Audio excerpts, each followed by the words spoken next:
ओम श्री गणेशाय नमः।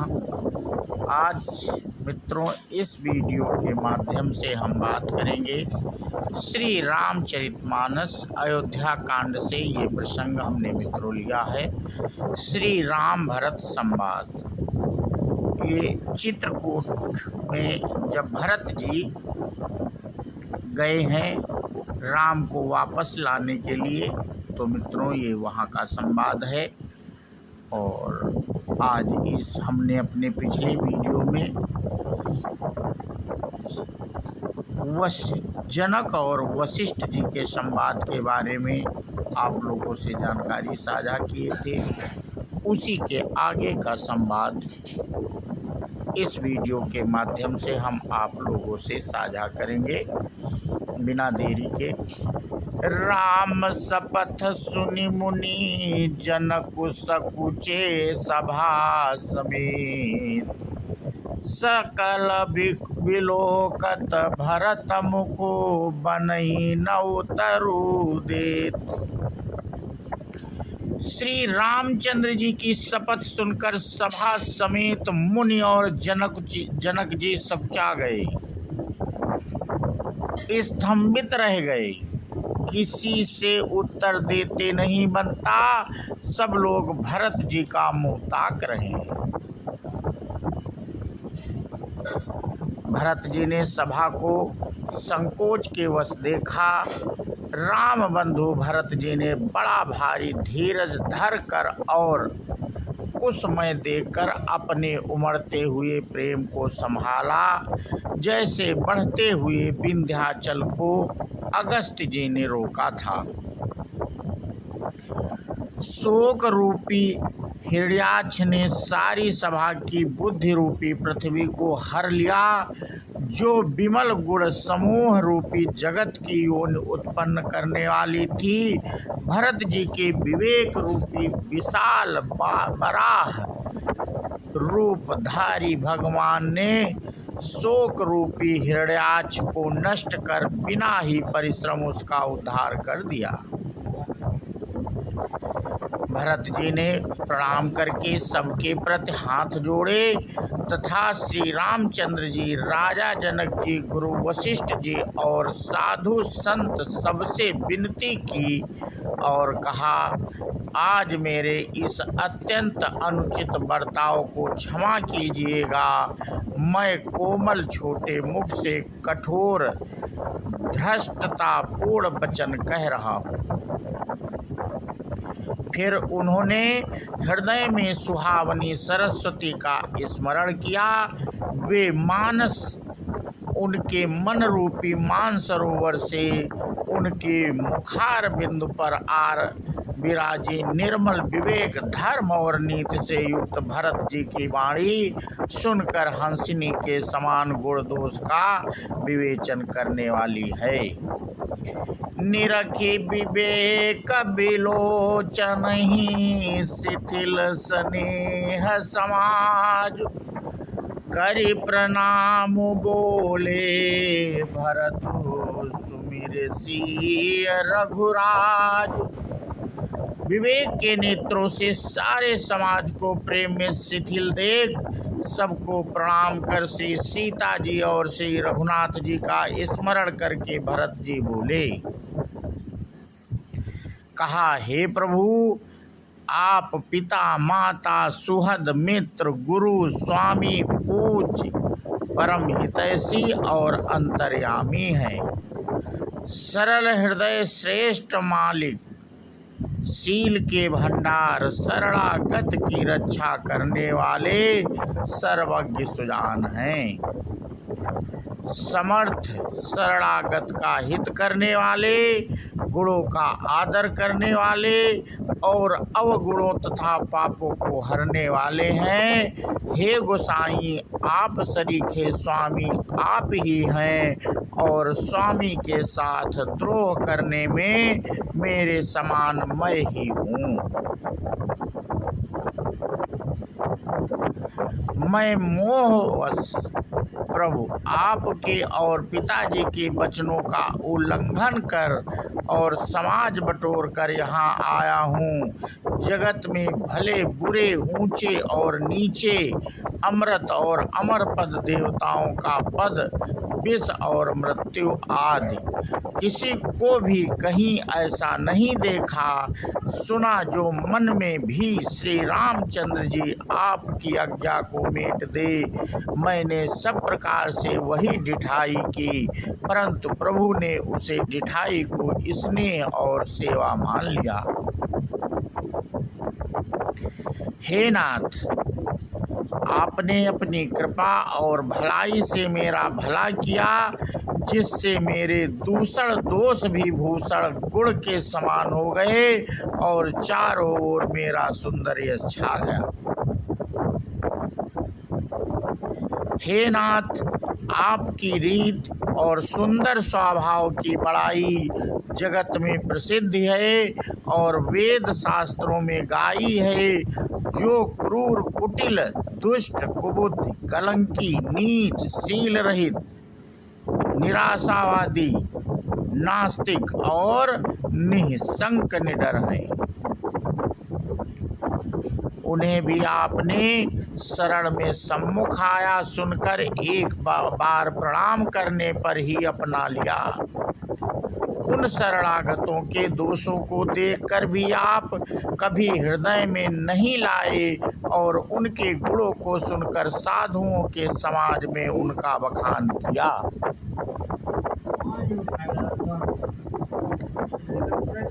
ऐसा सेवक पर कृपा करने वाला स्वामी कौन है, जो आप ही की सेवक का सारा साज सामान सजा दे, उसकी सारी आवश्यकताओं को पूर्ण कर दे और स्वप्न में भी अपनी कोई करनी ना समझकर, अर्थात मैंने सेवक के लिए कुछ किया है ऐसा ना जानकर उल्टा सेवक को संकोच होगा, इसका सोच अपने हृदय में रखें। मैं भुजा उठाकर और प्रण रोक कर बड़े जोर के साथ कहता हूँ, ऐसा स्वामी आपके सिवा दूसरा कोई नहीं है। बंदर आदि पशु नाचते और तोते सीखे हुए पाठ में प्रवीण हो जाते हैं, परंतु तोते का पाठ प्रवीणता, रूप, गुण और पशु के नाचने की गति क्रमशः पढ़ाने वाले और नचाने वाले के अधीन है। यो सुधारि सन्मान जन किए साधु सिर मोर, को कृपाल बिनु पाली है बिरदावली बरजोर। इस प्रकार आपने सेवकों की बिगड़ी बात सुधार कर और सम्मान देकर आपने उन्हें साधुओं का शिरोमणि बना दिया। कृपालु आपके सिवा अपनी बिरदावली का और कौन जबरदस्ती हठ पूर्वक पालन करेगा। मैं शोक से या स्नेह से या बालक स्वभाव से आज्ञा को बाएं लाकर ना मानकर चला आया, तो भी कृपालु स्वामी आपने अपनी ओर से सभी प्रकार से मेरा भला ही माना, मेरे इस अनुचित कार्य को अच्छा ही समझा। मैंने सुंदर मंगलों के मूल आपके चरणों का दर्शन किया और यह जान लिया कि स्वामी मुझ पर स्वभाव से ही अनुकूल हैं। इस बड़े समाज में अपने भाग्य को देखा कि इतनी बड़ी चूक होने पर भी स्वामी का मुझ पर कितना अनुराग है। मित्रों, ये भरत जी श्री रामचंद्र जी से कह रहे हैं, कृपा निधान ने मुझ पर सांगोपांग भर पेट कृपा की और अनुग्रह सब अधिक ही किए हैं, अर्थात मैं जिसके जरा भी लायक नहीं था उतनी अधिक सर्वांगपूर्ण कृपा आपने मुझ पर की है। हे गोसाई, आपने अपने शील, स्वभाव और भलाई से मेरा दुलार रखा। हे नाथ, मैंने स्वामी और समाज के संकोच को छोड़कर अभिनय या विनय भरी जैसी रुचि हुई, वैसी ही वाणी कहकर सर्वथा ढिठाई की है।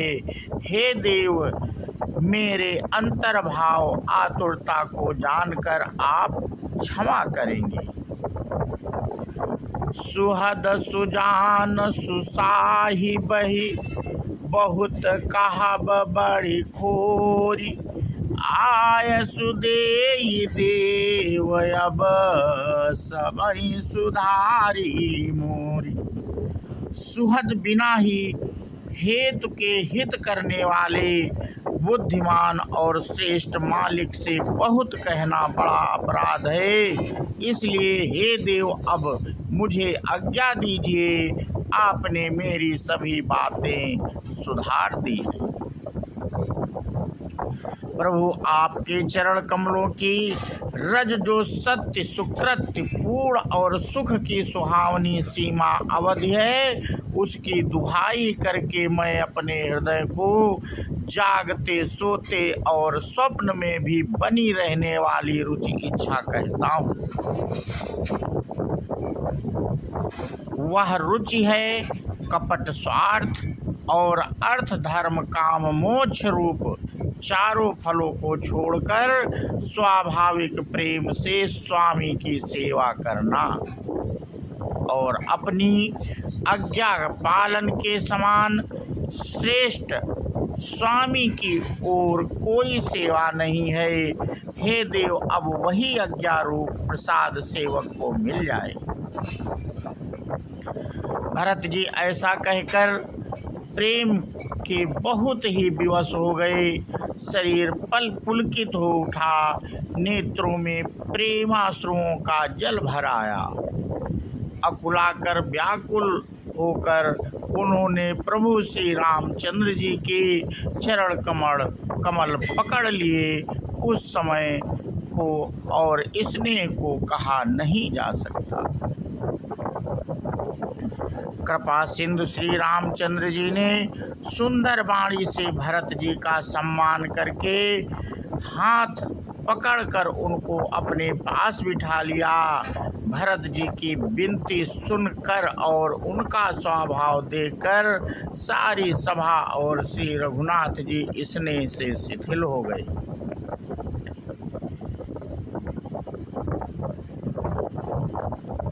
श्री रघुनाथ जी, साधुओं का समाज मुनि वशिष्ठ जी और मिथिलापति जनक जी स्नेह से शिथिल हो गए। सब मन ही मन भरत जी के भाईपन और उनकी भक्ति की अतिशय महिमा को सराहने लगे। देवता मलिन से मन से भरत जी की प्रशंसा करते हुए उन पर फूल बरसाने लगे। तुलसीदास जी कहते हैं, सब लोग भरत जी का भाषण सुनकर व्याकुल हो गए और ऐसे सकुचा गए जैसे रात्रि के आगमन से कमल। दोनों समाजों के सभी नर नारियों को दीन और दुखी देखकर महामलिन मन इंद्र मरे हुओं को मारकर अपना मंगल चाहता है।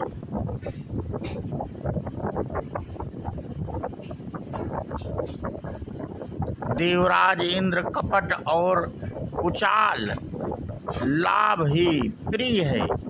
इंद्र की रीति कौवे के समान है। वह छली और मलिन मन है, उसका कहीं किसी पर विश्वास नहीं है। पहले तो कुमत बुरा विचार करके कपट को बटोरा, अनेक प्रकार के कपट का साज सज्जा, फिर वह कपट जनित उचाट सबके सिर पर डाल दिया। फिर देव माया से सब लोगों को विशेष रूप से मोहित कर दिया, किंतु श्री रामचंद्र जी के प्रेम से उनका अत्यंत बिछोह नहीं हुआ। अर्थात उनका श्री राम जी के प्रति प्रेम कुछ तो बना ही रहा। भय और उचाट के बस किसी का मन स्थिर नहीं है। क्षण में उनकी वन में रहने की इच्छा होती है और क्षण में उन्हें घर अच्छे लगने लगते हैं। मन की इस प्रकार की दुविधामयी स्थिति से प्रजा दुखी हो रही है। मानो नदी और समुद्र के संगम का जल क्षुब्ध हो रहा हो। जैसे नदी और समुद्र के संगम का जल स्थिर नहीं रहता, कभी इधर आता और कभी उधर जाता है, उसी प्रकार की दशा प्रजा के मन की हो गई। चित्त दो तरफा हो जाने से वे कहीं संतोष नहीं पाते और एक दूसरे से अपना मर्म भी नहीं कहते। कृपा निधान श्री रामचंद्र जी यह दशा देखकर हृदय में हंसकर कहने लगे, कुत्ता, इंद्र और नवयुवक कामी पुरुष एक सरीखे एक ही स्वभाव के हैं। पाणिनीय व्याकरण के अनुसार स्वान, युवन और मधुबन शब्दों के रूप भी एक सरीखे होते हैं। भरत जनक मुनि जन सचिव साधु सचेत बिहाई, लागी देव माया सब जथा जोग जन पाई। भरत जी, जनक जी, मुनिजन, मंत्री और ज्ञानी साधु संतों को छोड़कर अन्य सभी पर जिस मनुष्य को जिस योग, जिस प्रकृति और जिस स्थिति का पाया, उस पर वैसे ही देव माया लग गई। कृपा सिंधु श्री रामचंद्र जी ने लोगों को अपने स्नेह और देवराज इंद्र के भारी छल से दुखी देखा। सभा, राजा, जनक, गुरु, ब्राह्मण और मंत्री आदि सभी की बुद्धि को भरत जी की भक्ति ने कील दिया। सब लोग चित्र लिखे से श्री रामचंद्र जी की ओर देख रहे हैं। सकुचाते हुए, सिखाए हुए वे से वचन बोलते हैं। भरत जी की प्रीति, नम्रता, विनय और बड़ाई सुनने में सुख देने वाली है, पर उसका वर्णन करने में कठिनता है। जिनकी भक्ति का लवलेश देखकर मुनि गुण और मिथिलेश्वर जनक जी प्रेम में मग्न हो गए, उन भरत जी की महिमा तुलसीदास जी कैसे कहें। उनकी भक्ति और सुंदर भाव से कवि के हृदय में सुबुद्धि हुलस रही है, विकसित हो रही है, परंतु वह बुद्धि अपने को छोटी और भरत जी की महिमा को बड़ी जानकर कवि परंपरा की मर्यादा को मानकर सकुचा गई। उसका वर्णन करने का साहस नहीं कर सकी। उसकी गुणों में रुचि तो बहुत है, पर उन्हें कह नहीं सकती। बुद्धि की गति बालक के बचनों की तरह हो गई, वह कुंठित हो गई। भरत विमल जसु विमल विधु सुमति चकोर कुमारी, उदित विमल जन हृदय नभ एक टक रही निहारी। भरत जी का निर्मल यश निर्मल चंद्रमा है और कवि की सुबुद्धि चकोरी है, जो भक्तों के हृदय रूपी निर्मल आकाश में उस चंद्रमा को उदित देखकर उसकी ओर टकटकी लगाए देखती ही रह गई। तब उसका वर्णन कौन करे। भरत जी के स्वभाव का वर्णन वेदों के लिए भी सुगम नहीं है। अतः मेरी तुच्छ बुद्धि की चंचलता को कभी लोग क्षमा करें। भरत जी के सद्भाव को कहते सुनते कौन मनुष्य श्री सीताराम जी के चरणों में अनुरक्त ना हो जाएगा। भरत जी का स्मरण करने से जिसको श्री राम जी का प्रेम सुलभ ना हुआ, उसके समान वाम भागा और कौन होगा।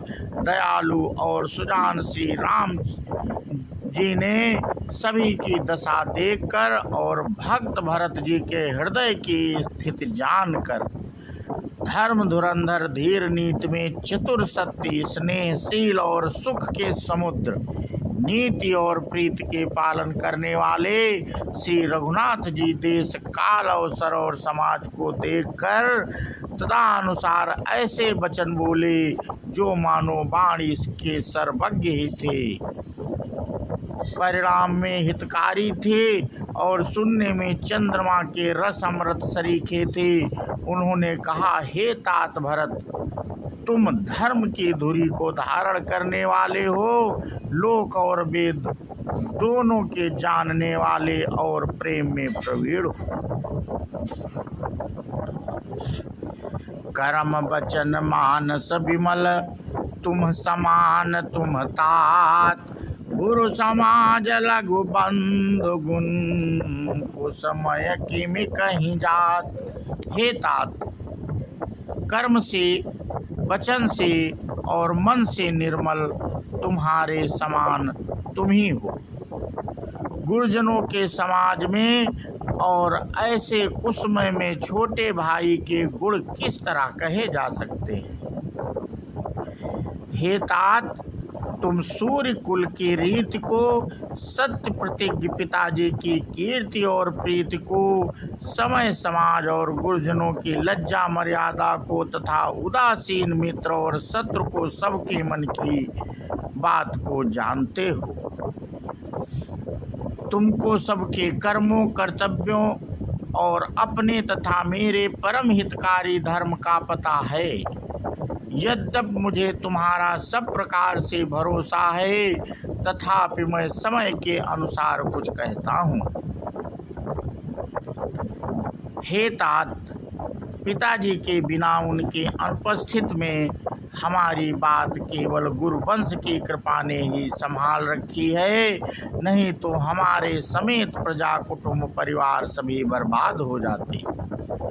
यदि बिना समय के संध्या से पूर्व ही सूर्य अस्त हो जाए तो कहो जगत में किसको क्लेश ना होगा। हे तात, उसी प्रकार का उत्पात विधाता ने यह पिता की असामयिक मृत्यु किया है, पर मुनि महाराज ने तथा मिथिलेश्वर ने सबको बचा लिया। राम काज सब लाज पति धर्म धरनी धन धाम, गुरु प्रभाव पालिही सबही भल हुई है परिणाम। राज्य का सबसे कार्य लज्जा, प्रतिष्ठा, धर्म, पृथ्वी, धन, घर, इन सभी का पालन करना, रक्षण यानी गुरु जी का प्रभाव सामर्थ्य करेगा और परिणाम शुभ होगा। गुरु जी का प्रसाद अनुग्रह ही घर में और वन में समाज सहित तुम्हारा और हमारा रक्षक है। माता पिता गुरु और स्वामी की आज्ञा पालन समस्त धर्म रूपी पृथ्वी को धारण करने में शेष जी के समान है। हे तात, तुम वही करो और मुझसे भी वही कराओ तथा सूर्य कुल के रक्षक बनो। साधक के लिए यह एक ही आज्ञा पालन रूपी साधना संपूर्ण सिद्धियों की देन वाली, कीर्तिमयी, संगतिमयी और ऐश्वर्यमयी त्रिवेणी है। ऐसे विचार कर भारी संकट सहकर भी प्रजा और परिवार को सुखी करो। हे भाई, मेरी विपत्ति सभी ने बांट ली है, परंतु तुमको तो अवधि 14 वर्ष तक बड़ी कठिनाई है, सबसे अधिक दुख है। तुमको कोमल जानकर भी मैं कठोर वियोग की बात कर रहा हूँ। हे तात, बुरे समय में मेरे लिए यह कोई अनुचित बात नहीं है। कठोर कुअवसर में श्रेष्ठ भाई ही सहायक होते हैं। वज्र के आघात भी हाथ से ही रोके जाते हैं। सेवक कर पद नयन से मुख सो साहिब होय, तुलसी प्रीति की रीत सुनी सुख बिसराहि सोई। सेवक हाथ पैरों नेत्रों के समान और स्वामी मुख के समान होना चाहिए। तुलसीदास जी कहते हैं कि सेवक स्वामी की ऐसी प्रीति की रीत सुनकर सुकवि उसकी सराहना करते हैं। श्री रघुनाथ जी की वाणी सुनकर जो मानो प्रेम रूपी समुद्र के मंथन से निकले हुए अमृत में सनी हुई थी, सारा समाज शिथिल हो गया, सबको प्रेम समाधि लग गई। यह दशा देखकर सरस्वती ने चुप साध ली।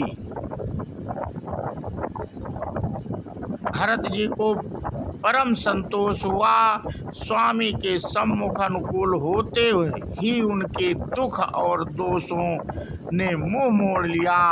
वे उन्हें छोड़कर भाग गए।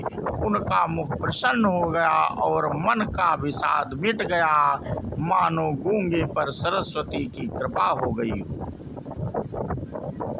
उन्होंने फिर प्रेम पूर्वक प्रणाम किया और कर कमलों को जोड़कर वे बोले, हे नाथ, मुझे आपके साथ जाने का सुख प्राप्त हो गया और मैंने जगत में जन्म लेने का लाभ भी पा लिया।